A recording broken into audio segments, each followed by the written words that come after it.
안녕하십니까, 노종면입니다. 문재인 대통령이 김현철, 박영선 장관 임명안에 결재했습니다. 지금 임명식 수여가 예정된 시각입니다. 청문보고서 채택 자체를 거부했던 야당의 반발로 전국 경색이 예상됩니다. 야당이 인사검증 책임자로 지목해온 청와대 민정수석과 인사수석을 향해서도 경질 요구가 더 거세질 것으로 보입니다. YTN 의뢰로 실시된 여론조사에서는 경질 반대 여론이 높았습니다. 각종 현안에서 야당 협조가 필요한 대통령이 야당의 요구와 여론 사이에서 어떤 결심을 하게 될지 주목됩니다.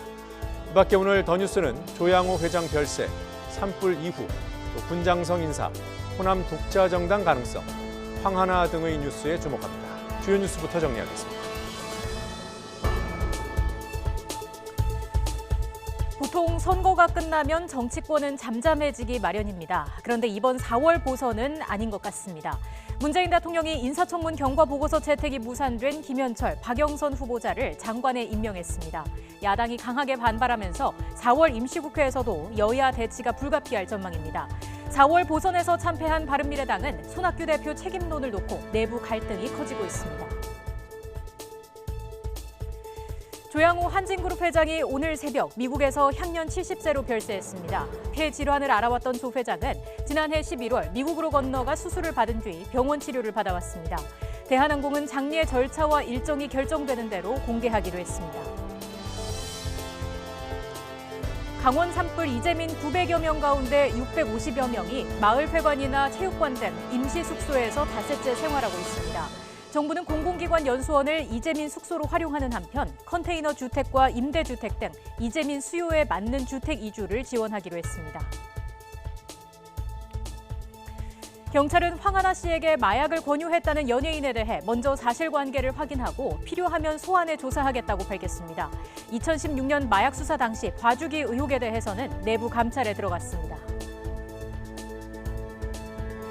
최근 장관 인사와 관련해 인사검증 책임으로 청와대 민정수석과 인사수석을 경질해야 한다는 야당의 요구에 반대하는 여론이 높은 것으로 나타났습니다. YTN 의뢰로 리얼미터가 실시한 조사에서 경질 반대는 50.1%, 찬성은 39.4%였습니다. 더 뉴스 본격적으로 시작합니다.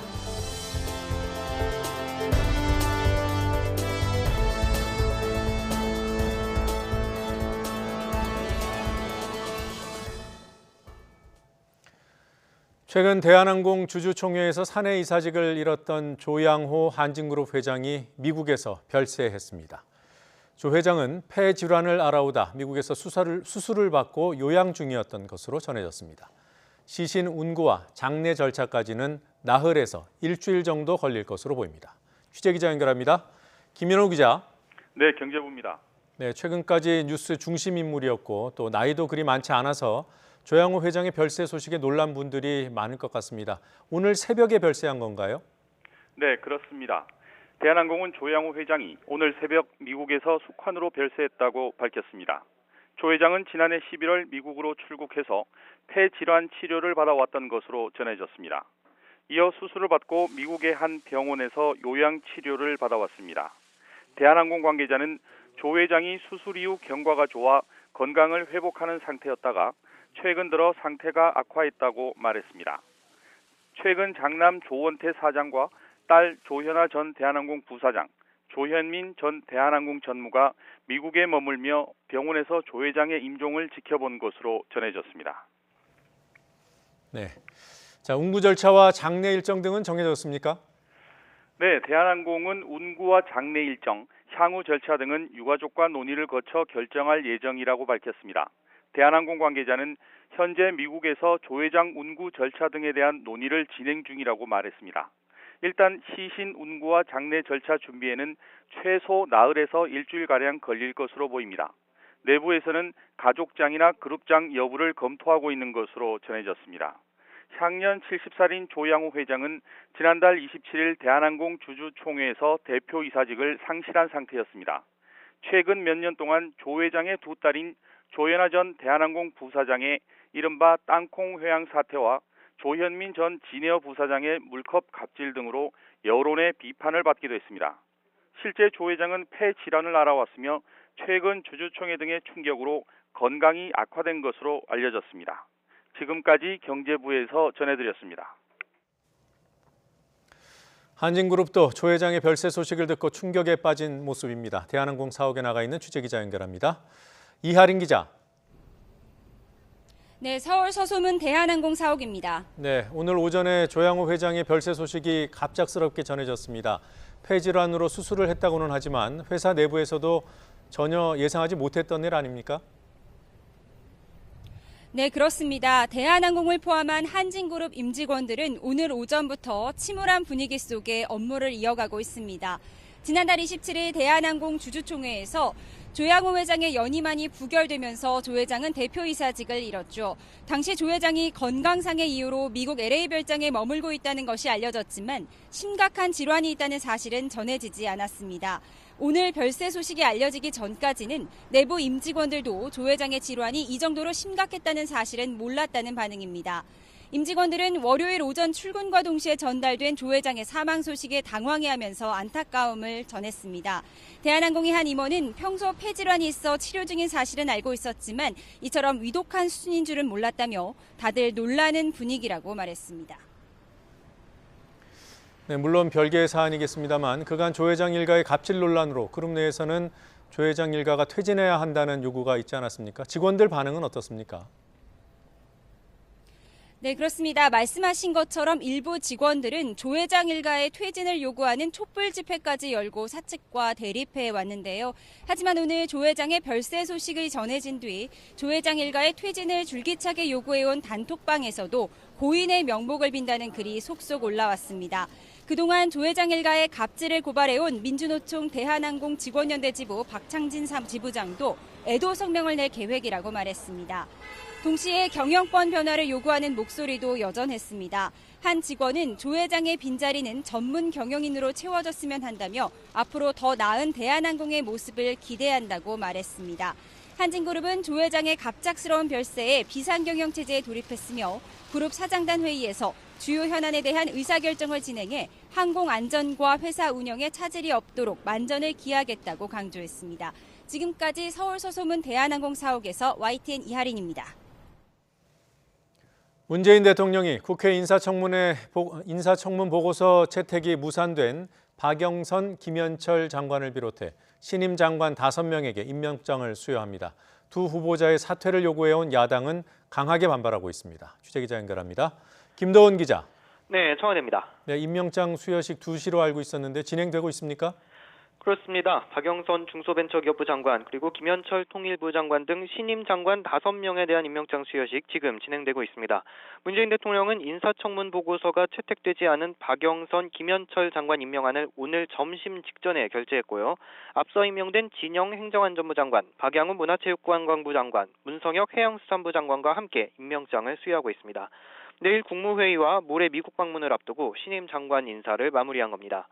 문 대통령이 임명장 수여 뒤에 신임 장관들과 환담을 나누면서 이번 청문회 과정에 대해서도 언급을 할지 관심입니다. 야당은 박영선, 김현철 장관의 사퇴를 요구했지만 장관직 수행엔 결격 사유가 없다는 게 청와대의 판단입니다. 역대 정권에서도 청문 보고서가 채택되지 않았다고 해서 장관으로 임명하지 않은 사례는 없는 만큼 정상적으로 인사권을 행사했다는 입장입니다. 하지만 야당은 강력히 반발하고 있어 전국 경색은 피할 수 없게 됐습니다. 자유한국당 정양석 원내 수석부대표는 YTN과의 통화에서 두 사람을 임명한 건 국회 패싱이자 국민 무시라면서 장관으로 인정할 수 없다고 주장했습니다.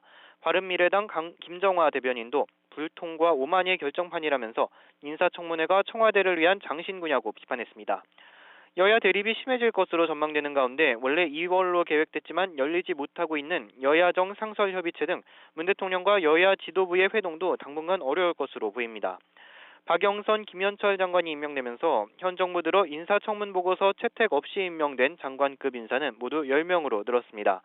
지금까지 청와대에서 YTN 김도원입니다. 4월 임시국회가 오늘 시작됐습니다. 문희상 국회의장이 5당 원내대표들과 만나 일하는 국회를 주문했습니다.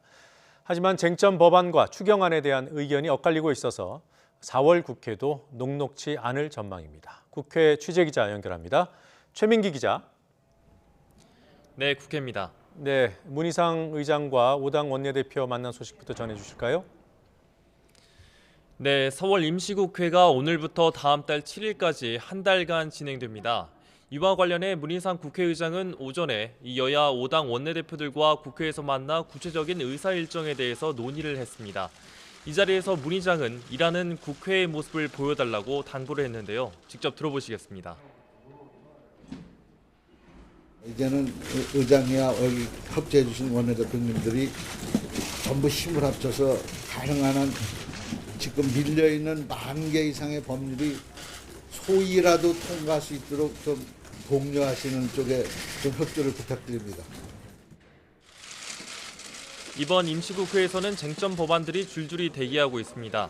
또 미세먼지 대책 관련 추경안이 다뤄지는 만큼 여야가 첨예하게 맞붙을 것으로 보입니다.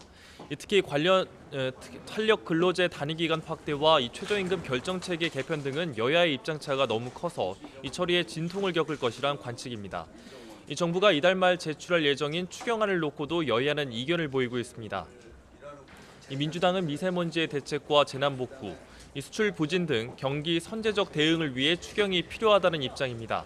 이 앞서 민주당은 당 정책위에서 이 기획재정부로부터 추경 관련 보고를 받는 등 관련 논의를 이어가고 있습니다. 복구 작업과 미세먼지에 대한 지원이 이루어질 수 있도록 또 예비비로 할 수 있는 것은 예비비로 하고 그것으로도 안 되면은 추경에도 포함시켜서 전혀 차질이 없도록 해야 되겠다 이런 말씀을 드립니다. 이에 한국당은 총선용 선심성 추경이 될 우려가 있다면서 이 비재해 추경은 예비비로 먼저 쓰는 것이 옳다고 맞섰습니다. 다만 미세먼지와 포항지진, 고성 산불 등 재해 관련 이 추경만 따로 제출하면 합의할 뜻이 있다는 뜻도 내비쳤습니다. 재해 추경에 있어서는 여야 간의 합의가 매우 원활할 수 있고 이 부분에 대해서는 정말 우리가 우리가 국회 역사상 좀 유례 없이 빨리 통과할 수 있지 않나. 자, 그리고 4.3 보궐선거 이후에 바른미래당 상황이 더 복잡해지는 것 같습니다. 내홍 사태가 격해지고 있는 겁니까? 네, 바른미래당은 오늘 오전 손학규 대표 주재로 최고위원회의를 열었습니다. 그런데 이 자리에 하태경, 권은희, 이준석 최고위원 등 옛 바른정당계 출신은 모두 불참을 했습니다. 이 3명의 최고위원은 손학규 대표에게 대표 재신임을 위한 전당원 투표를 제안하겠다고 이렇게 밝혔는데요. 이에 손 대표는 자신에 대해 재신임 투표를 하자고 제안한 것은 의미가 없다고 일축했습니다. 손 대표는 그러면서 분열의 정치로 나가는 것은 절대 용납 불가라면서 받아들일 생각이 없다는 뜻을 분명히 했습니다. 지금 기다렸다는 듯이 그 선거 지지율이 떨어진다고서는 바꿔라? 어림없는 소리입니다. 나는 우리나라 정치가 이러한 권력 투쟁에서 좀 벗어나자 이 얘기거든. 이런 가운데 하 최고위원 등은 손 대표가 재신임 투표 제안을 받아들일 때까지 당분간 최고위원회의에 불참할 뜻을 모으면서 바른미래당의 내홍도 한층 더 격화될 것으로 보입니다. 지금까지 국회에서 YTN 최민기입니다. 문재인 대통령 지지율이 지난주보다 소폭 하락하면서 3주째 47%대를 유지했습니다.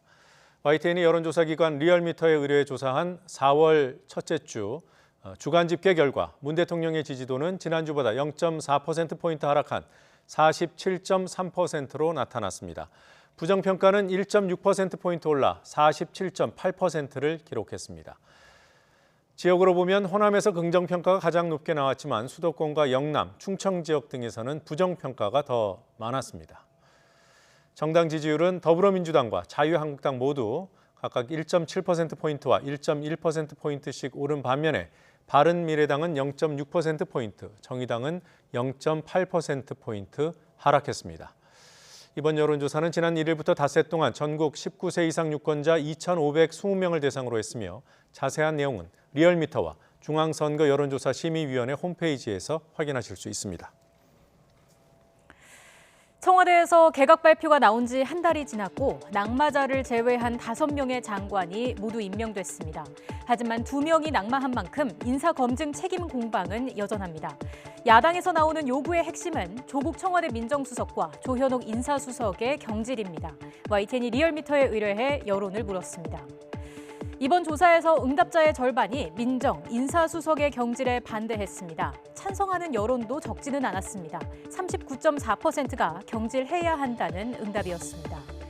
찬반 강도를 구분해서 여론을 살펴보겠습니다. 두 수석의 경질에 매우 반대한다는 응답은 30%, 적극적으로 경질을 요구하는 매우 찬성 응답은 24.9%였습니다.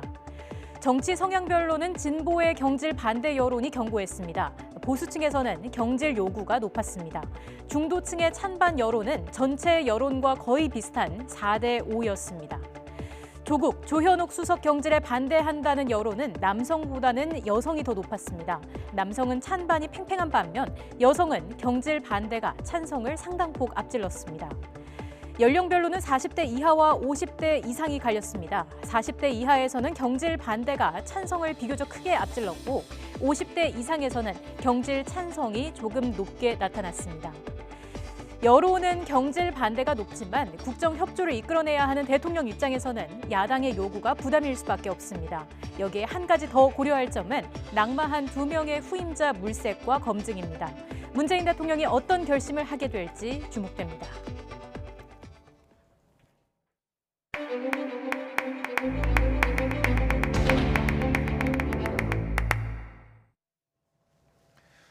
강원도 산불 관련 소식 알아보겠습니다. 특별 재난지역으로 선포된 강원도 산불 지역에 대한 피해 조사가 본격적으로 이루어지고 있습니다.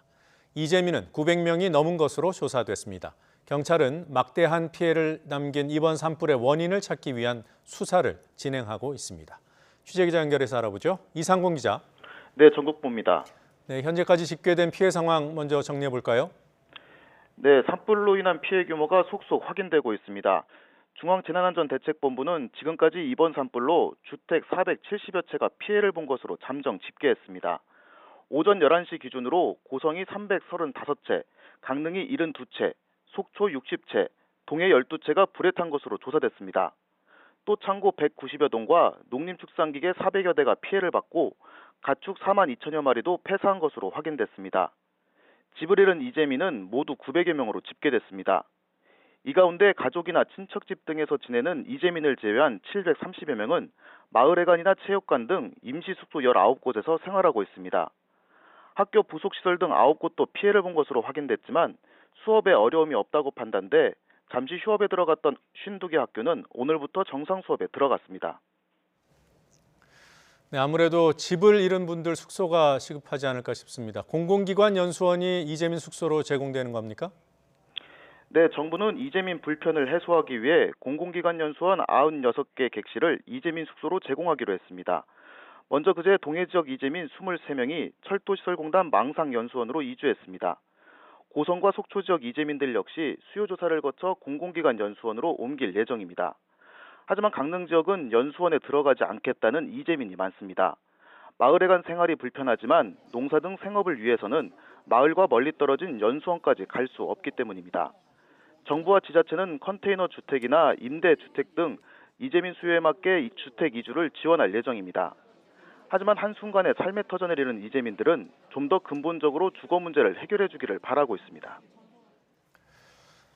산불 원인 조사는 지금 어떻게 이루어지고 있습니까? 네, 이번 산불로 동해안 산림 530헥타르가 불에 탔습니다. 경찰과 소방 산림당국은 강릉과 고성, 인제 등 산불 최초 발화 지점에 대한 합동 감식을 진행했습니다. 일단 고성에서 시작돼 속초로 확산한 산불에 대한 수사는 전신주 개폐기에 집중돼 있습니다. 오늘은 한정과 국가수 직원들이 전신주를 뽑아 이물질 등에 대한 성분 분석에 나섰습니다. 저희 YTN이 처음 보도한 것처럼 전신주에서 불꽃이 튀면서 불이 시작되는 모습이 CCTV에 그대로 찍혔기 때문입니다. 경찰은 합동 감식을 통해 확보한 개폐기와 전선 등을 국가수에 정밀 감정을 의뢰했습니다. 또 한국전력의 전신주 관리 소홀 부분과 강풍으로 이물질이 날아와 자극을 줘 불꽃이 일어난 경우 등 모든 가능성을 열어두고 수사를 벌이고 있습니다. 강릉 산불은 옥계면에 있는 신당 재단에서 전기초가 발화했을 가능성을 의심하고 있습니다. 정기적 요인뿐만 아니라 자주 불을 피웠다는 주변인 진술에 따라 초가 바람에 넘어지면서 불이 났을 가능성도 염두에 두고 있습니다. 인제 산불은 도로 옆 야산 약수터 인근에서 불이 시작된 것으로 전해졌지만 발화 지점을 비추는 CCTV가 없어 원인 규명에 애를 먹고 있습니다.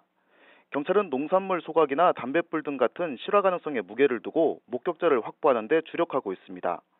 화재 원인에 대한 결과는 국가수 감식이 끝나는 2주 정도 뒤에 나올 예정입니다. 지금까지 전국부에서 YTN 이상곤입니다. 강릉 옥계 지역은 2000년 이후 대형 산불만 세 번째입니다. 언제든 또다시 불이 날 수 있다는 생각에 주민들의 불안은 커지고 있습니다. 박석영 기자가 보도합니다. 눈앞에서 시골 마을을 삼켜버린 시뻘건 화마. 시간이 지나도 생생한 기억에 놀란 가슴은 진정되지 않습니다. 가만히 있다가 전화벨이 울리면 그냥 깜짝깜짝하지. 또 그럴까 봐? 그럼. 나 70이 넘도록 살도록 나 이래보긴 처음이야. 강릉 옥계 지역은 지난 2000년 이후 대형 산불만 벌써 세 번째입니다. 앞서 지난 2004년에는 산림 430헥타르가, 지난 2017년에는 160헥타르가 몽땅 잿더미가 됐습니다. 이번 산불로는 250헥타르와 주택 98채가 탔습니다. 제가 지금 있는 이 산은 2년 전 불에 탄 곳입니다. 이렇게 나무가 모두 다 타서 완전히 헐벗은 산이 됐습니다. 산에 남은 생채기처럼 마을 주민들의 마음에도 트라우마가 생겼습니다. 자꾸만 되살아나는 악몽. 주민들은 매일매일 비상대기 상태입니다.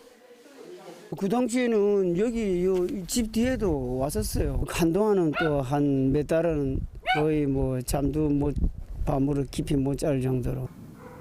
특히 산불이 잦은 3월에서 5월이 다가오면 신경이 더욱 곤두섭니다. 바람이 좀 많이 불고 이러면은 아무래도 주민들이 불 날까 봐 많이 불안해하죠. 10년 주기로 봤을 적 한 4-5번 불은 계속해요. 반복되는 화재, 소중한 터전에 또다시 불길이 덮칠까 주민들은 공포에 떨며 뜬 눈으로 밤을 지새우고 있습니다. YTN 박석영입니다. 강원 지역 대형 산불 진화에 전국 소방관들이 적극적으로 나선 것을 계기로 소방관의 국가직 전환 논의가 활발해지고 있습니다. 청와대 국민청원 홈페이지에 소방 공무원을 국가직으로 전환해 주세요라는 청원이 지난 5일 올라온 이후 이 시각 현재 20만 800명이 넘는 동의를 받고 있습니다. 청와대는 국민 20만 명 이상이 동의하는 청원에 대해 관련 수석실이 의무적으로 답변을 내놓도록 하고 있습니다. 남양유업 창업주의 외손녀 황은하 씨가 연예인의 권유로 마약을 다시 하게 됐다고 진술하면서 파장이 커지고 있습니다. 경찰은 사실 여부 확인에 들어갔습니다. 취재기자 연결합니다. 박광열 기자. 네, 사회부입니다.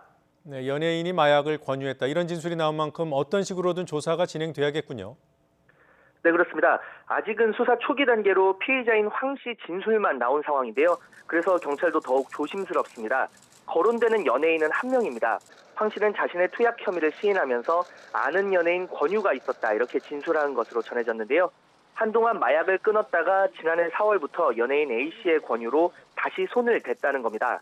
A씨가 강제로 황 씨에게 마약을 투약했고 또 마약을 구해오라고 시켰다는 의혹까지 언론 보도로 전해졌는데요. 진술의 사실 여부는 아직 전혀 확인되지 않았습니다. 경찰은 보도 내용과 진술이 모두 일치하지는 않는다고 설명했습니다. 황 씨 변호인 측 역시 A씨와의 사건을 표현한 건 맞지만 그 표현 방식은 여러 가지가 있다며 보도되는 내용이 정확한 워딩은 아니라고 신중한 태도를 보였습니다. 여기에 황 씨가 자신 또한 피해자라며 마약 투약 책임 소지를 줄이려 하는 것이 아니냐 이런 시각도 조심스럽게 제기가 되고 있습니다. 결국 사실을 확인하려면 해당 연예인을 불러 조사할 필요성이 있는데요. 경찰은 수사 과정에서 필요한 시점이 되면 자연스럽게 소환 조사가 이뤄질 것이라고 덧붙였습니다. 황 씨는 지난 2015년 5월에서 6월과 9월 필로폰을 투약하고 지난해 4월엔 향정신성 의약품을 불법 복용한 혐의를 받고 있습니다. 자, 이 경찰의 봐주기 수사 의혹 부분을 경찰이 또 내사하고 있죠. 네, 그렇습니다. 황 씨는 마약 유통 의혹도 받고 있는데요. 지난 2016년 마약 혐의로 유죄 판결을 받은 조모 씨의 판결문에 황 씨가 마약을 공급했다고 언급됐기 때문입니다. 당시 경찰은 별다른 증거가 없다며 황 씨를 불기소 의견으로 검찰에 넘겼는데 이 부분에 대해 봐주기 수사 의혹이 불거졌습니다. 이 의혹에 대해서는 마약 수사와는 별도로 수사가 진행되고 있습니다. 하지만 황 씨는 마약 투약보다 형량이 높은 공급 혐의는 부인하고 있습니다. 경찰은 당시 수사 기록을 검토하는 한편 조만간 담당 수사관을 불러 불기소 의견을 낸 경위 등을 파악할 예정입니다. 지금까지 사회부에서 YTN 박광렬입니다.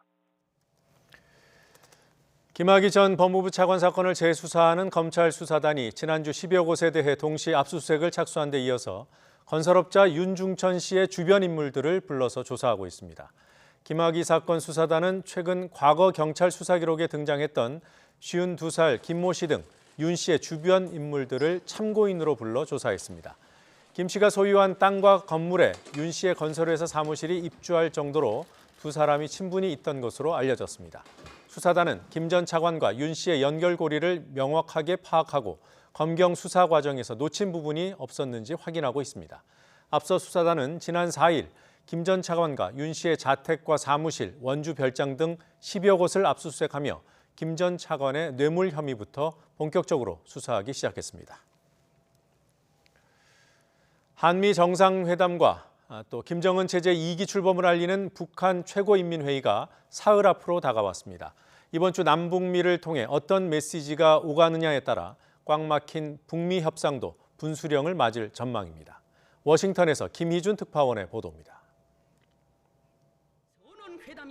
2차 북미 정상회담 결렬 뒤 트럼프 정부가 내놓고 있는 메시지는 일관됩니다. 우선 하노이 회담에서 북한이 제시한 영변 핵시설 해체와 제재 해제 맞교환은 받아들일 수 없다는 것. Dealing with Kim Jong-un, we had to walk. He wasn't ready for a deal. That's okay because we get along great. He wasn't ready. I told him you're not ready for a deal. 그럼에도 북미 두 정상의 신뢰관계는 좋으니 협상을 이어가며 풀어가자는 겁니다. Had to walk from the one deal. Wasn't going to be a right deal, but we have a great relationship. We'll see what happens. I hope we're going to be able to do something. 폼페이오 국무장관도 3차 북미 정상회담 조기 개최에 대한 희망을 피력해왔습니다.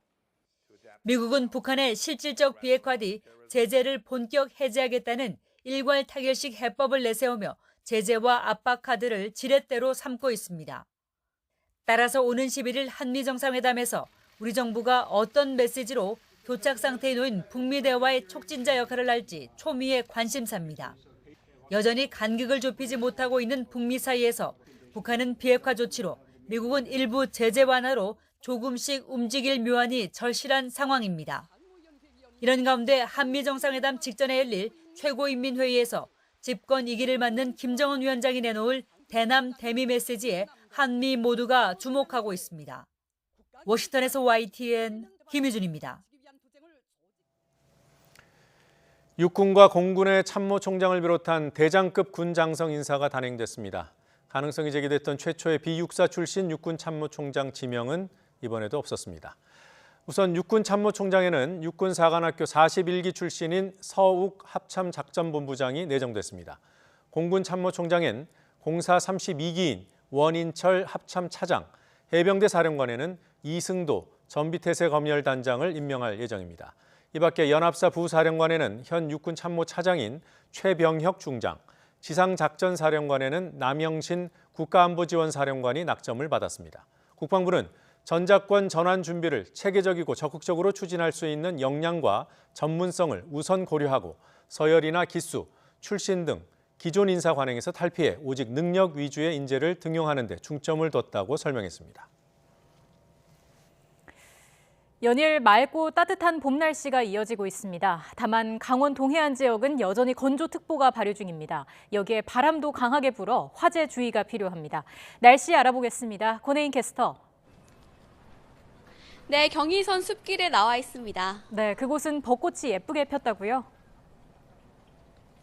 네, 봄 기운이 짙어져 가면서 이렇게 도심 속에도 벚꽃이 만발해 있습니다. 연분홍빛의 벚꽃이 그야말로 그림 같은 장관을 연출하고 있는데요. 벚꽃길에 이렇게 서 있는 것만으로도 봄이 무르익어 가고 있음이 실감이 날 정도입니다. 오늘 하늘도 맑고 미세먼지 걱정 없이 공기도 깨끗하고요. 현재 서울 기온도 16도를 넘어서면서 날씨도 따뜻합니다. 따뜻한 날씨 속에 대기는 점점 건조해지고 있습니다. 현재 강원 영동과 영남 내륙에는 건조경보가, 그 밖에 서울을 비롯한 대부분 지역에 건조주의보가 발효 중입니다.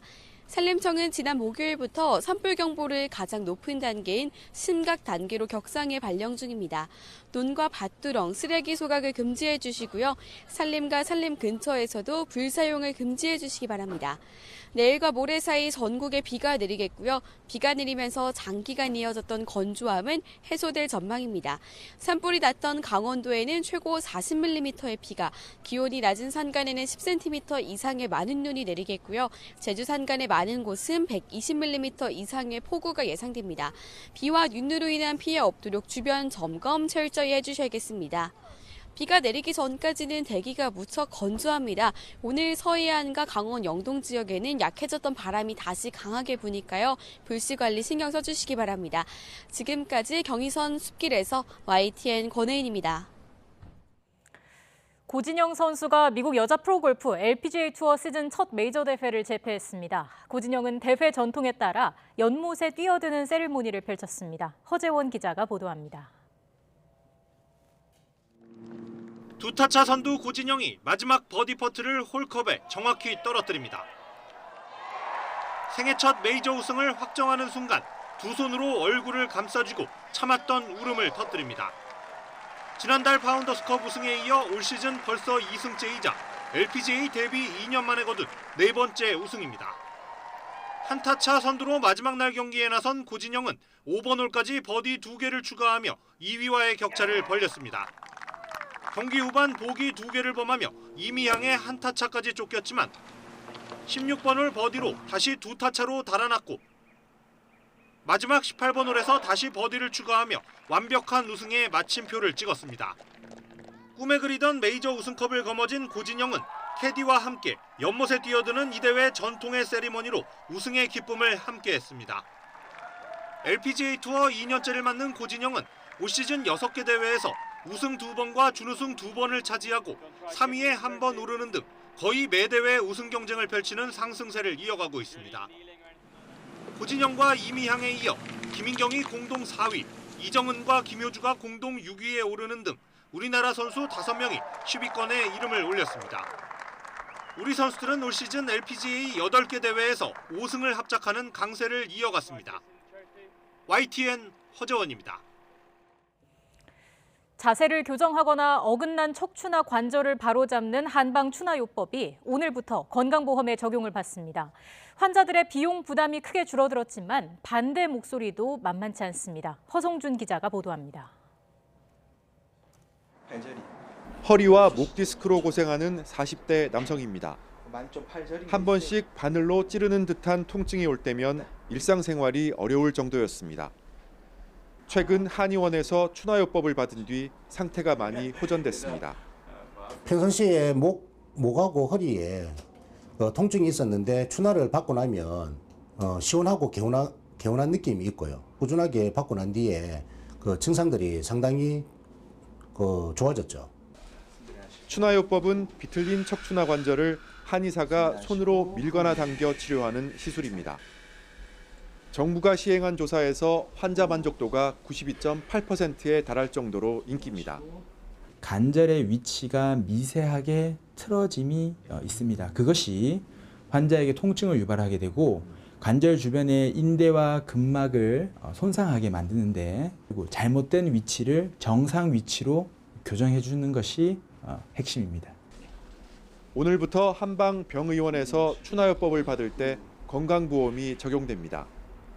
꾸준히 받아야 하는 시술인 만큼 환자들의 진료비 부담을 줄이고 한방의료기관의 접근성을 높일 것으로 기대됩니다. 하지만 의료계 일부는 추나요법의 과학적 근거가 부족하다며 반대의 목소리를 내고 있습니다. 손으로 만져서 관절을 교정한다는 것이 정확하게 관절이 제 위치에 들어갔는지 검증도 할 수 없고 또 그것이 계속적으로 유지가 될 건지에 대한 확인 장치가 없는 것입니다. 정부는 과잉 진료를 예방하기 위해 1년에 20번까지만 건강보험을 적용하고 관련 교육을 이수한 한의사만 급여를 청구할 수 있도록 했습니다. YTN 허성준입니다.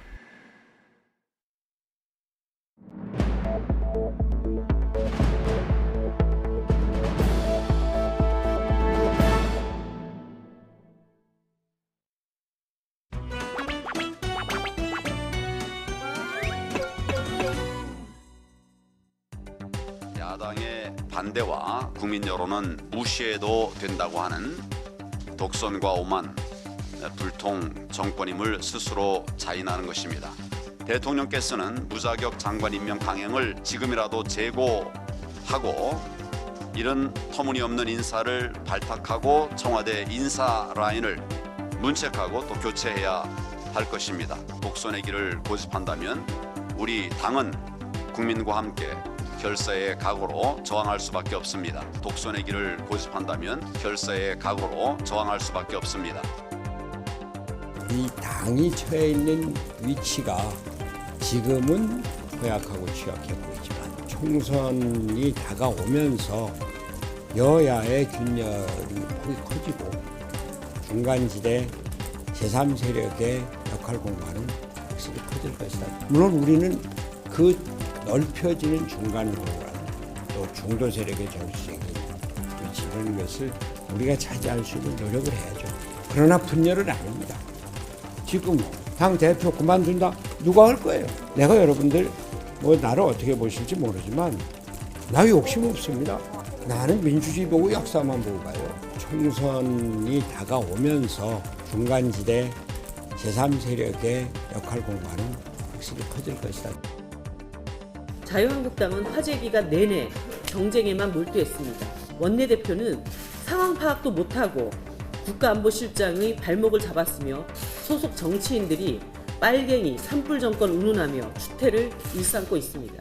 자유한국당에게 무슨 정쟁 귀신이라도 붙었습니까? 아니면 민폐 정당이 되기로 작정이라도 한 것입니까? 이제 제발 그만하십시오. 자유한국당에게 무슨 정쟁 귀신이라도 붙었습니까?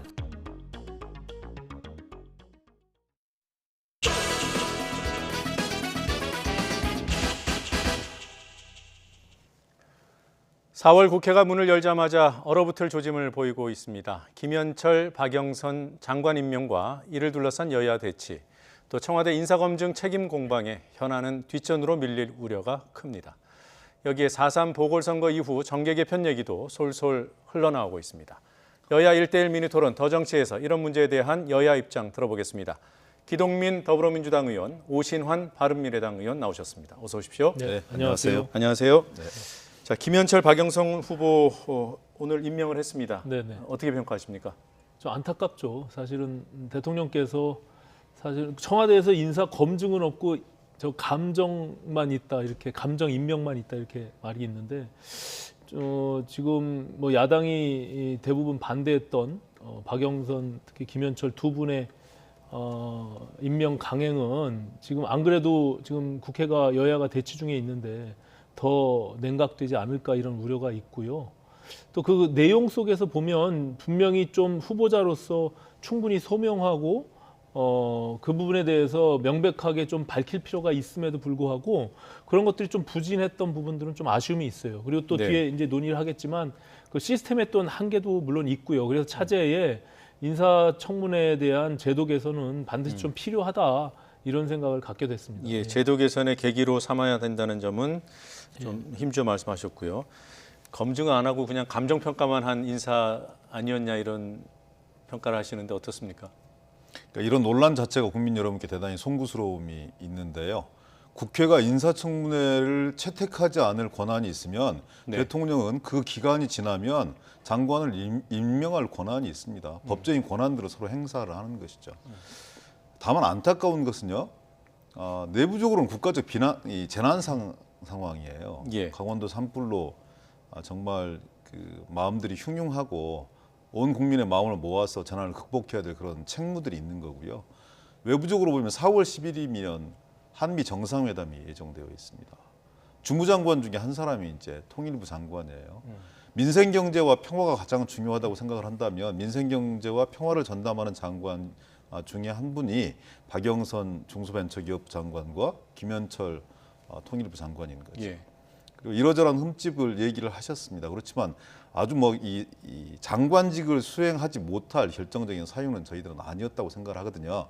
그래서 이제 지적하고 이 지적에 대해서 보완하라, 이렇게 말씀드릴 수 있습니다. 근데 이런 국가적 재난 상황에서는 야당 대표들께서 한 번쯤은 정쟁 우리가 중단한다, 이런 한계에도 불구하고 어려움에도 불구하고 국민들의 마음을 모으기 위해서 이번 한 번은 넘어간다. 정말 이 국가적 재난 상황을 극복하는 데 모두 진력을 해보자. 그리고 하는 것 똑바로 보겠다. 만약 당신 두 사람 야당에서 동의하지 않았던 것처럼 국민적 흠집이 더욱더 커진다면 용납하지 않는다. 이렇게 한번 따끔하게 말씀을 주시고 넘어가시면 저는 정말 대승적 차원에서 야당도 이 국민들로부터 이쁨 받고 정치도 정치에 저런 모습이 있는가 하는 이 새로운 시선들을 국민들이 볼 수 있지 않을까 싶은데요. 길게 들어봤는데 결국은 이거 여당 입장에서 그러신 건 이해가 아니 그거를 되고요. 반대로 뒤집어서 생각해 보면 이런 네. 국가적 재난이 있는데 대통령께서 사실은 정부 초기에 국민들과 소통하고 국회와 소통하려는 그 멋진 모습들이 네. 사실 온데간데 사라졌거든요. 그럼 지금 상황에서 이게 1기 내각도 아니고 집권 3년 차에 새롭게 2기 내각을 꾸리는 데 있어서 이렇게 강행하고 밀어붙이는 부분들은 대통령께 큰 부담이 될 거라고 저는 생각합니다. 특히 이제 정부 초기 출범할 때의 대통령의 지지 여론들이 지금 굉장히 다른 상황이잖아요. 그런 상황에서 더더군다나 이렇게 밀어붙이는 모습은 저는 대통령께도 큰 부담이 되기 때문에 차제에 정말 이런 어려움 속에서 통 크게 정말 그럼 대통령께서 다른 사람을 다시 재지명함으로 인해서 양보하는 모습 그리고 또 국회를 존중하는 모습으로 가는 것이 바람직하지. 특히 민주당 출신의 문희상 국회의장께서는 그 부분에 대해서 명확하게 언급하셨잖아요. 물론 법률로서 지금 기동민 의원님 말씀하신 대로 대통령의 권한이니까 청문보고서가 채택되지 않더라도 할 수는 있어요. 지금 이 정부 들어서 10번째입니다. 할 수는 있지만 그럼에도 불구하고 정말로 그걸 뒤집어서 생각해 보면 이번에는 대통령께서 한번 더 소통하는 노력, 국회를 존중하는 모습, 또 청문회라는 것이 존재하는 이유에 대해서 한번 고민해 보면 그런 모습이 더 아름답지 않을까, 국민들이 더 박수치지 않을까 이런 생각을 판단해 보시죠. 예. 7명을 전체를 그대로 다 임명을 했다면 오신환 의원님 금방 말씀 주신 게 맞아요. 네. 그렇지만 이러저러한 결격 사유를 국민들이 지적했고 언론이 지적했고 그것을 대표해서 야당이 지적했기 때문에 한 사람은 지명 철회를 하고 한 사람은 자진 사퇴를 한 겁니다. 네. 사실관계로 전 분명하게 봐야 된다고 생각하고요. 조금 있으면 대통령이 국내를 비워요. 그러면 그 이 두 자리를 또 다시 생산성 없는 무의미한 이 정쟁들로 이어갈 수밖에 없는 이런 구조적 상황인데 비워놓고 국정을 진행하라고 하는 것은 저는 어찌 보면 대통령에게 국정을 운영하는 걸 포기하라 이런 주문과 압박에 불구하다고 저는 생각해요. 그래서 저는 지금 진심으로 국민들이 원하는 것은 싸울 때 싸우더라도 국회 내에서 싸우고 고성 산불, 속초 산불, 강원도 산불의 대책에 대해서 미비했던 것이 무엇이고 소방 헬기는 어떻게 보강할 것이며 소방관의 인력 증원 문제, 지방직에서 국가직으로 전환하는 문제는 어떻게 할 것인가 이런 부분들을 국회에서 상의를 해야 되는데 일각에서는 국회 보이콧 얘기가 또 나오고 있어요. 그거는 동의하기 어렵고요. 뭐 국회 보이콧 아니 귀당에서 그런 얘기를 하고 있는데 그렇지는 않습니다. 그건 뭐 저희가 그렇지 않 언론에서 그런 인터뷰를 당당히 아침에 그 당의 중진 의원이 하고 있는 걸 듣고 나와서 말씀을 드리는 건데 그렇지 않다고 얘기하시면 됩니까? 누가 그런 얘기를 했습니까? 박주선 의장께서 그런 말씀을 하고 계시지 않습니까? 박주선 의장께서 했는지 모르겠으나 저희 당 지도부가 그런 얘기를 언급한 적은 없고요. 그래서 저는 개별 의원의 한 사람으로서 했는지 모르겠습니다. 다만 저는 이제 당의 사무총장으로서 국회 보이콧에 대해서는 저는 반대하고요. 지금 말씀하신 거에 전적으로 동의합니다. 국회 내에서 지금 국가적 재난을 어떻게 우리가 대처하고 슬기롭게 이 부분을 극복할지에 대한 논의를 해야 된다고 보고요. 다만 7명 중에 2명을 지명 철회하고 1명이 낙마됐으니까 그건 그냥 양해해줘라라고 하는 것은 동의할 수가 없습니다. 그거는 오히려 김현철, 박영선에 대해서 야당들이 굉장히 강하게 이 부분에 대해서는 부족함을 지적했고요. 오히려 그 2명이 그러면 선택적으로 그것을 만약에 대통령께서 했다면 모르는데 누구나 지금 공공연하게 알듯이 그 2명을 살리기 위해서 2명을 낙마시킨 것처럼 비춰지는 부분들이 분명히 있습니다. 그렇기 때문에 이것은 숫자의 문제가 아니라 어쨌든 부적절하다고 판단이 되는 박영선, 김현철 두 후보자에 대해서 임명을 강행했던 부분들은 온전히 대통령께서 큰 부담으로 안고 갈 수밖에 없다. 저는 이렇게 생각합니다. 지난번에도 말씀 주셨는데 무슨 사석처럼 두 사람을 활용했다. 네. 그리고 두 사람을 보호하기 위해서 두 사람을 버린 것이다 이렇게 말씀을 주시는데요. 그렇게 잘 비춰진다는 아시다시피 것이죠. 박영선 장관이 문재인 대통령께 그렇게 아주 이쁨을 받고 친했던 그런 관계입니까? 한때는 반문의 수장이었다고까지 얘기했던 분이지 않습니까? 네. 김현철 장관 역시 그런 주류적 감성과는 약간 떨어진 상태에서 매섭게 신랄하게 비판했던 분들 중에 하나입니다. 근데 그것은 그렇게 말씀을 주신 건 정말 저는 비판을 위한 비판에 불과하다고 보여지는 얘기인 거고요. 예, 죄송합니다만 네. 이게 지난주에 두 분이 하셨던 말씀 네. 그대로 지금 하고 계셔서 여기까지 하겠습니다. 네. 자, 일단 7명 장관 후보자를 지명을 했고요. 그 가운데 2명은 이제 한 명은 이제 지명 처리, 한 명은 자진 사퇴. 그리고 또 이제 나머지 5명 중에 또 2명은 인사 청문 보고서 채택이 불발됐습니다. 네. 종합적인 성적표를 놓고 봤을 때 여하튼 뭐 인사 검증 책임을 물었을 때 뭐 자유롭지 못할 것 같아요. 누가 책임져야 되는 겁니까? 전반적인 책임은 정부 여당이 지는 겁니다. 예. 정치적 책임의 일차적 대상은 정부 여당인 거고요. 그것을 회피할 생각 추호도 없습니다. 그리고 이제 예를 들어서 인사수석인 조현옥 수석이라든지 이 검증에 책임이 있는 민정 조국 수석이 왜 책임으로부터 자유롭다고 얘기할 수 있겠습니까? 구조와 시스템이 완비되지 않은 부분은 완비되지 않은 부분들로 지적할 수 있는 것이지만 그분들 역시 인사에서 그런 착오가 생겨났기 때문에 정치적 책임을 지는 건 저는 당연하다고 생각해요. 네. 다만 책임을 지는 것이 지금 당장 옷을 벗어버려라.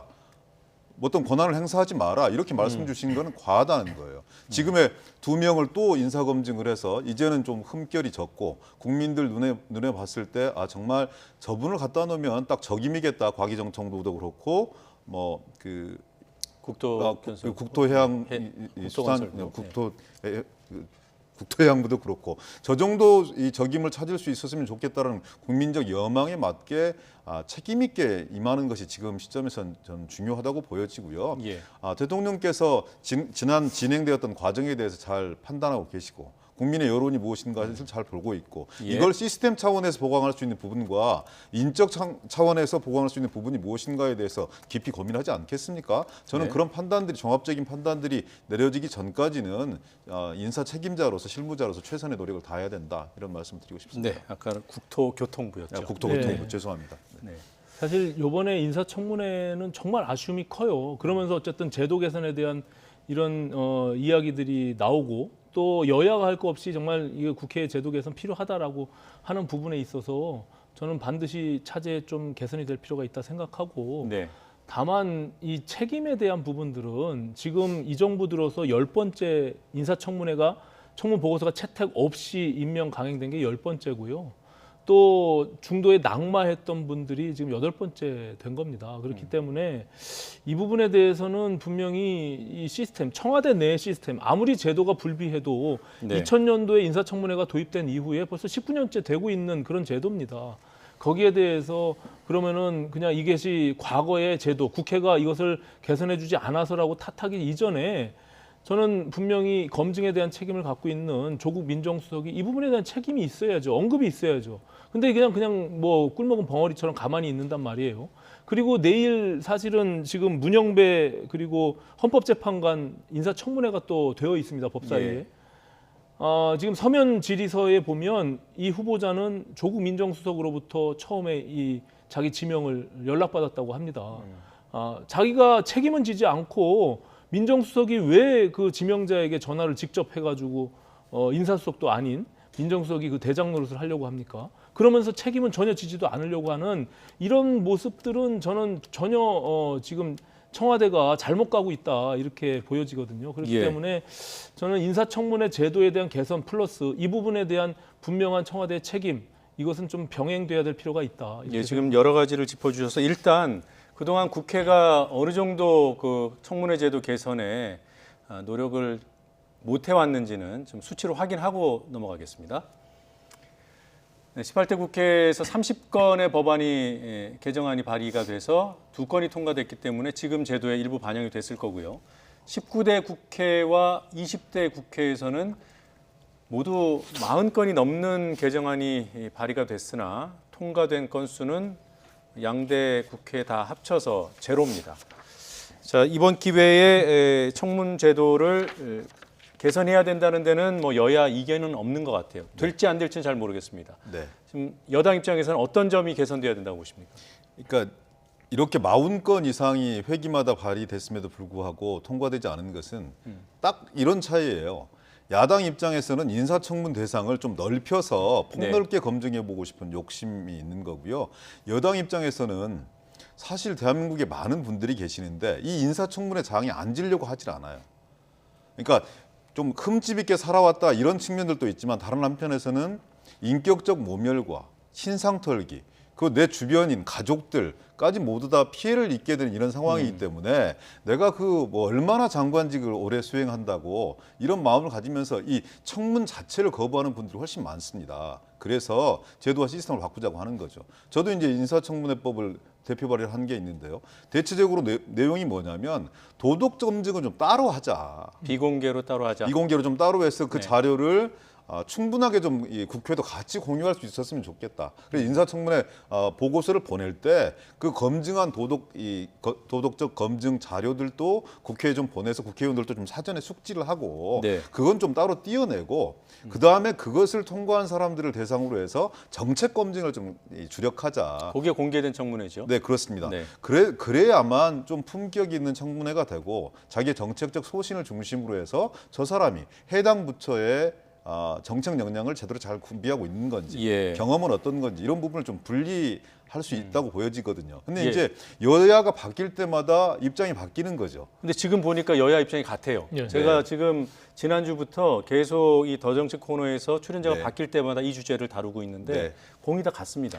같은데 네. 지금 정부가 이제 인사청문회의 보고서가 채택되지 않고 예를 들어서 지금 미국과 같이 표결을 통해서 불발이 됐을 때 임명을 안 하는 그런 제도 개선에 대해서 동의하는지 사실은 민주당 의원님들이 그런 쪽에 지금 법안들을 많이 냈거든요. 예. 이게 지금 여야가 바뀌었다고 하지만 결국엔 국회의 기능을 어떻게 볼 것이냐가 굉장히 중요합니다. 일단 비공개로 그 도덕 검증 그건 100% 동의합니다. 그건 동의하고요. 예, 예. 지금 말씀하시는 건 이거 같아요. 미국 같은 경우에는 상원에서 인준권이 있잖아요. 그렇습니다. 그리고 유사한 제도를 우리 국회에도 도입하자는 거죠. 그렇습니다. 그 부분에 대한 민주당 그러니까 입장은 저는 궁극적으로는 그렇게 가는 게 맞다고 보여지는데 지금같이 뭔가 이 뒤죽박죽 되어 있는 상황에서 국회의원의 권한을 강화하게 되면은 예. 예를 들어서 박영선 의원에 대해서 도덕적 흠결 무슨 이 여러 가지 문제들을 많이 얘기를 했는데요.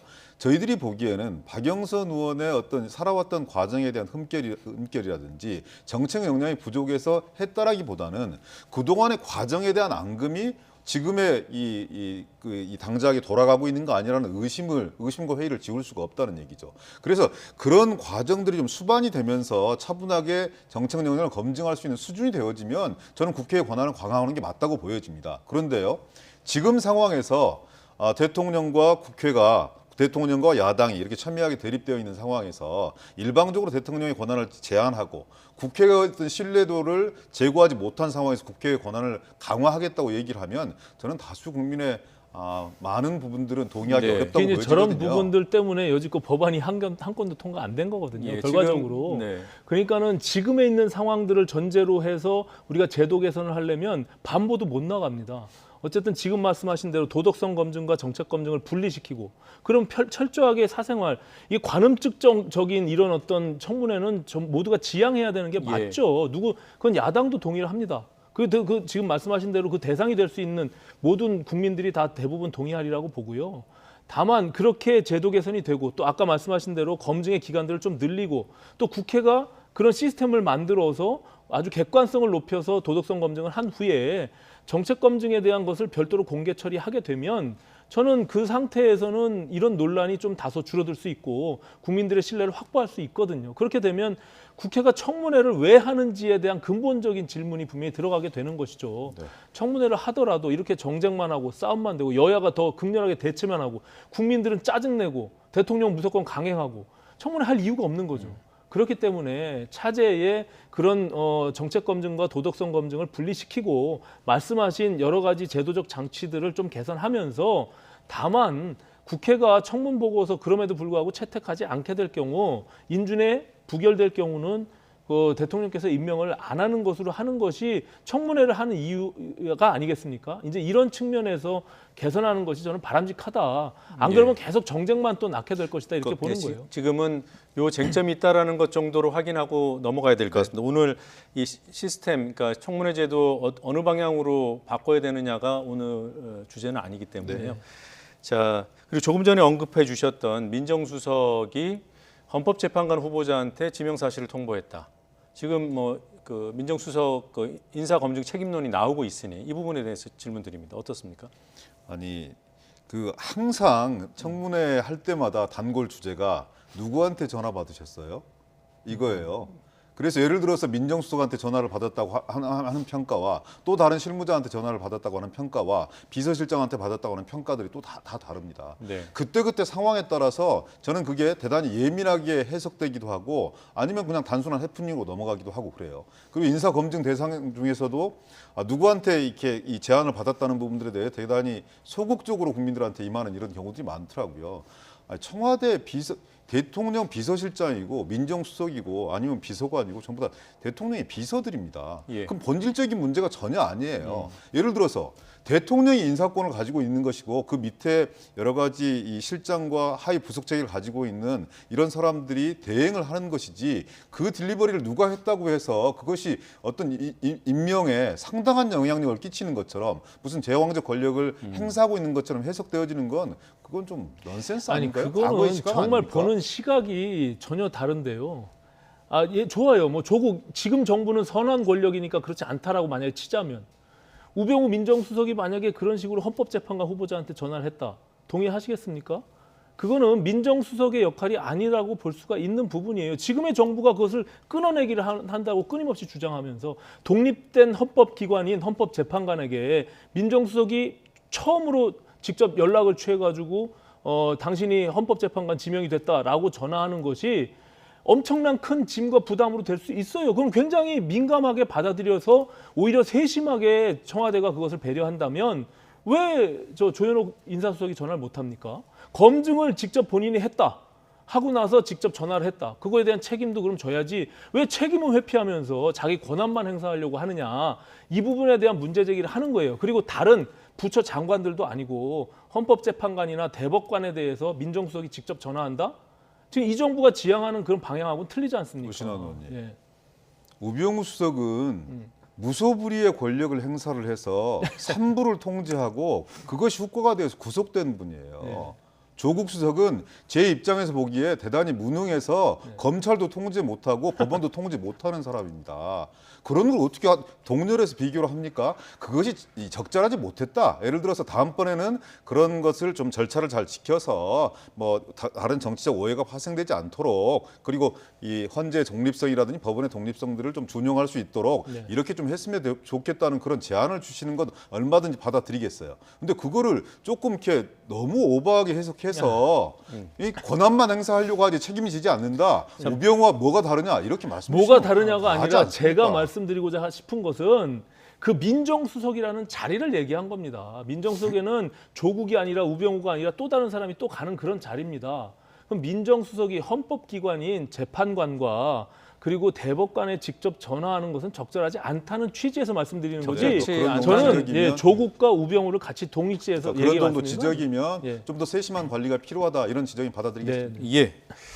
자, 두 분 토론하시는 자리인데 제가 그냥 전망을 좀 여쭤볼게요. 네. 대통령이 이제 그 수석 임명 권한이 있지 않습니까? 경질 권한이. 지금 뭐 야권에서 인사수석, 민정수석 다 교체하라 이렇게 요구를 하는데 네. 대통령이 일부라도 받아들일까요? 아니면은 그냥 가겠습니까? 이렇게 생각합니다. 모든 것은 계기가 필요하다고 보여집니다. 그리고 현안은 연결되어 있습니다. 검경 수사권 조정 문제라든지 사법개혁 문제, 어떤 검찰개혁 문제 이런 부분들이 국회에서 지금 답보 상태에 놓여져 있어요. 패스트트랙도 논의가 되어지다가 지금 주춤거리고 있는 상황이고 이런 상황들이 좀 말끔하게 정리가 되어지면 대통령 입장에서 여러 가지 계기들을 활용해서 비서진들은 판단하실 수 있는 겁니다. 네. 근데 지금 그런 부분들이 연동되어 있는데 무조건 정치적 책임을 져야 된다, 감당해야 된다. 그래서 옷을 벗어라라고 말씀드리는 건 지금 상황에서는 맞지 않는 주장이라고 생각합니다. 뭐 조국 수석으로만 좀 집중해 보자면 사법개혁 지금 현안으로 지금 펜딩돼 있고 그리고 또 2명 낙마한 분들 또 후임자 물색 검증도 필요하지 않습니까? 그거 지나면은 검토하실지도 모른다는 그런 취지로 들립니다. 후임자 검증은 알아서 해석하지 마십시오. 저는 인사권자가 아닙니다. 아니 후임자 검증은 뭘 했는데 또 후임자 검증은 조국 수석이 해야 됩니까? 저는 차제 물론 대통령께서 결정하실 문제예요. 당연히 그거는 하지만 이런 여러 가지 부담들을 또 조국 수석에 대한 문제가 하루 이틀 나온 게 아니잖아요. 이게 자꾸 검찰 개혁과 연동해서 조국 수석을 이제 이렇게 보호하는 측면이 있는데 저는 이미 공은 국회로 넘어왔습니다. 조국 수석은 할 만큼 다 했다고 봐요. 예. 그리고 작년에 법무부 장관, 행안부 장관을 통해서 모든 것들을 발표했고 충분히 할 역할을 했지. 이제 오히려 조국 수석이 뭐 깨끗하게 물러나면 오히려 검찰 개혁이나 이런 부분들도 더 탄력받고 그럴 가능성이 저는 있다고 봅니다. 그렇기 때문에 저는 지금 인사 검증과 민정수석으로서 해야 될 역할들이 잘 이루어지지 못한 것에 대한 책임을 묻는 것이지 검찰 개혁과 왜 자꾸 조국 민정수석을 연결시키는지 조국 수석이 있다고 해서 검찰 개혁이 다 잘 이루어지고 없다고 해서 안 이루어진다라고 하는 것에 대해서는 저는 전혀 동의할 수가 없습니다. 예, 자, 그 사안을 이제 별개로 나눠서요. 말이 나왔으니까 사실 그 선거법 개정안 패스트트랙의 사법개혁안들을 이제 연동시켰지 않습니까? 네. 어떻게 되는 겁니까? 지금까지는 최종적으로 여전히 이제 공수처에 대해서는 기소권 없는 공수처에 대해서 민주당이 받을 수 없다는 입장이고요. 그리고 인사추천위원회, 공수처장의 추천위원회에 국회 추천 4명 중에 여당이 1명, 야당이 3명으로 제안을 했는데 그거는 뭐 2대2 정도로 밸런스를 맞추되 비토권을 행사할 수 있도록 즉 5분의 3 찬성이 아니라 5분의 4 찬성 정도로 해서 그것은 뭐 숫자에 대한 밸런스를 맞추고 비토권은 보장하는 이런 정도의 제안들이 와 있는 상태고요. 네. 그리고 검경수사권 조정은 피신조서 증거 능력에 대한 부분은 검토해서 받아들일 용의가 있다. 뭐 그런 정도. 네. 그리고 남은 거는 결국 제일 중요한 기소권이네요. 그렇습니다. 공수처가 기소권을 행사하느냐, 쥐느냐 마느냐. 네. 그 부분이 만약에 합의가 안 되면 원래 바른미래당 입장대로 못 가는 겁니까? 아니 이제 그거는 이제 최종적으로 그런 민주당이 데드라인을 놓고 최종 민주당의 입장은 이것이다라고 명백하게 주시면 그 이제 다 저희가 이제 의총을 열어서 그럼에도 불구하고 뭐 어떻게 할 것이냐를 논의를 해봐야겠죠. 예, 잠깐 옆길로 샜다 왔습니다. 자, 바른미래당 상황 여쭤보지 않을 수가 없는데 지도부시고 재보선 4.3 보궐선거 끝난 다음에 지도부 사퇴해야 된다는 목소리가 내부에서 나오고 있지 않습니까? 네. 어떻게 좀 판단이 섰습니까? 선거 끝나고 의총에서 좀 격렬하게 이 부분이 충돌이 있었는데요. 네. 사실 사무총장으로서 굉장히 당황스럽고 죄송스러운 마음입니다. 당이 국민들께 신뢰받지 못하는 위기감 속에서 다른 생각들이 좀 표출되는 그런 상황이고 특히 이제 이현주 의원 이 문제로 인해서 더욱더 지금 붉게 표출돼 있는 상황인데 뭐 지금 정계 개편 논의와 맞물려 있는 부분들이 분명히 있습니다. 이건 속일 수 없는 부분이고요. 제3지대론이라고 하는 과거 국민의당 출신들의 호남 의원님들 중심 그리고 지금 민주평화당의 지금 원내 교섭단체에 반대하고 있는 일부 의원님들 이런 분들이 그런 하나의 정계 개편 시나리오를 염두에 두는 부분이 있는 것 같고요. 또 이제 바른정당 출신의 이제 보수 대통합에 대한 부분들 이것에 대한 정계 개편의 한 시나리오라는 생각들이 좀 양측에서 달리 있기 때문에 사실은 조금 시간이 걸리지 않을까 저는 이렇게 생각합니다. 예, 지금 오 의원께서 그 제3지대를 말씀하셨어요. 그러니까 뭐 언론에서는 호남 독자 정당 또는 호남 독자 세력화 이렇게 표현을 하던데요. 그러니까 바른미래당 안에 있는 국민의당 출신 의원들, 그다음에 민주평화당 내 의원들, 그래서 이제 호남 정당을 따로 만들거나 교섭단체를 구성하는 이게 현실성이 있다고 보시나요? 국민 여러분께서 정치적 이합 집산에 대해서 그렇게 후한 평가를 주시지 않습니다. 그리고 제3지대 이런 부분들에 대해서요. 항상 선거 때마다 선거 가까우면 언론에 회자되고 정치 분석가들의 회자되었던 분들이 제3지대입니다.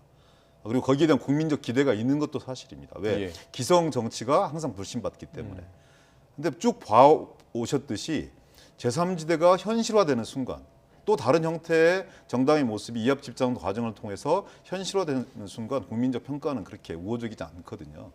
저는 힘들겠지만 가치와 정체성과 철학을 지키는 문제가 대단히 중요하다고 보여집니다. 그런 차원에서 내용들을 잘 수습하고 자기 노선에 분명한 정치 그리고 그것에 기반한 정당의 모습들을 취했을 때 국민 여러분들께서 더 호응해 주시는 거 아니냐 이렇게 생각합니다. 예.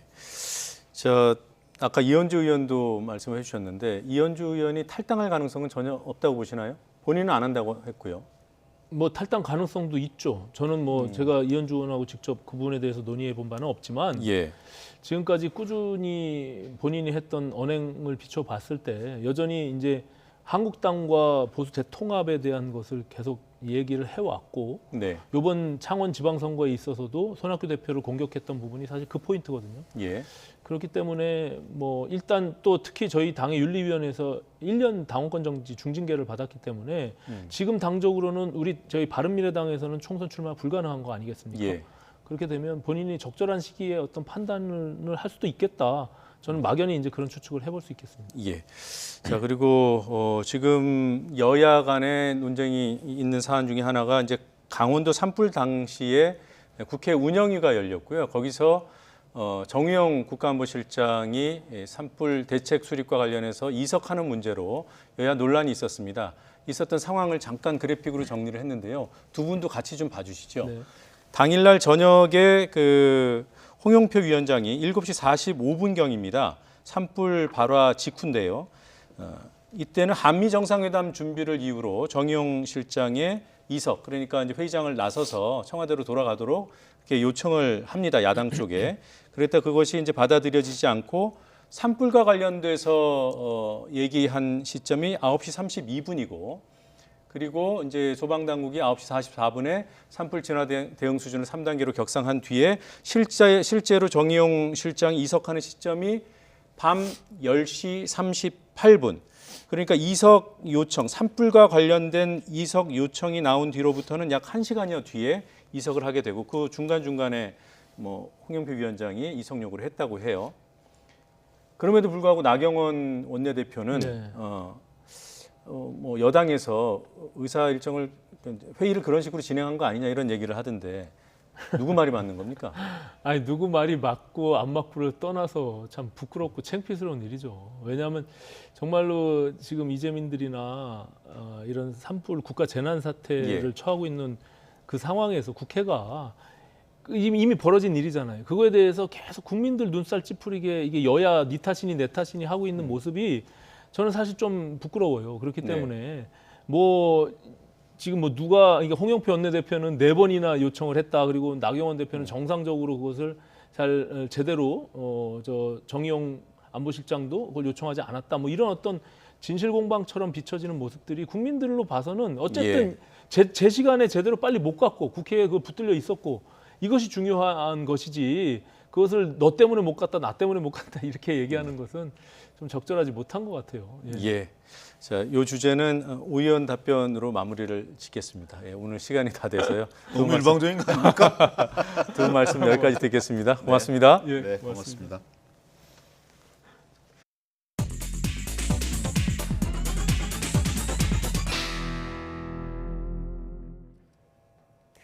뉴스브리핑입니다. 문재인 대통령은 오는 16일부터 7박 8일 일정으로 신북방 정책의 중요한 파트너인 투르크메니스탄과 우즈베키스탄, 카자흐스탄 등 중앙아시아 3개국을 국빈 방문합니다. 문 대통령은 16일 투르크메니스탄을 방문해 베르디 무하메도프 대통령과 정상회담을 갖고 18일에는 우즈베키스탄의 미르지요예프 대통령과 21일에는 카자흐스탄의 토카이예프 대통령을 차례로 만난 뒤 오는 23일에 귀국합니다. 효성그룹 총수 일가의 횡령 의혹을 수사하는 경찰청 특수수사관은 최근 효성그룹 법무팀장과 계열사 대표 등 관련자들을 참고인 신분으로 불러 조사했습니다. 경찰은 이들을 상대로 당시 변호사들과 법률 계약을 맺은 과정과 회사 자금 지출 내용 등을 조사했습니다. 김학의 전 법무부 차관이 심야 출국을 시도하기 사흘 전 대검찰청이 과거사 진상조사단의 출국 금지 요청을 거부했다는 주장을 놓고 진실 공방이 이어지고 있습니다. 검찰 과거사위원회 김용민 위원은 오늘 오전 기자회견을 열어 조사단이 위원회에 출국 금지를 요청하면 위원회 권고를 통해 법무부가 출국 금지를 검토하는 방안을 상의했다고 밝혔습니다.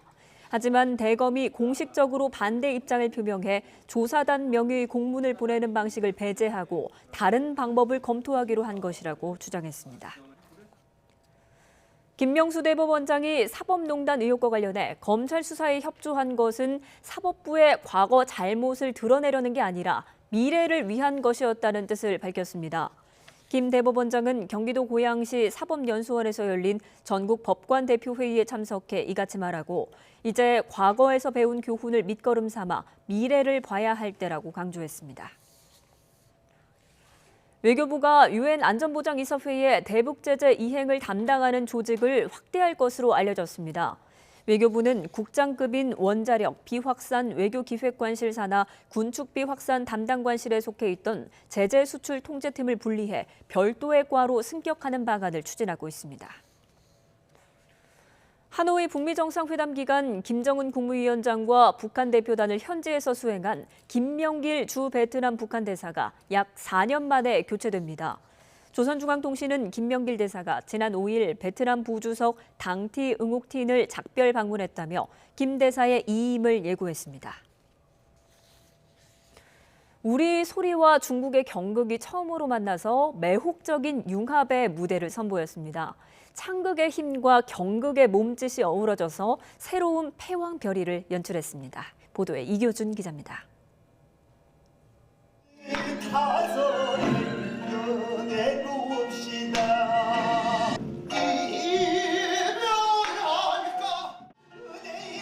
초패왕 항우와 연인 우희의 사랑과 이별을 그린 중국 경극 패왕별이가 절절한 판소리를 타며 창극으로 거듭났습니다.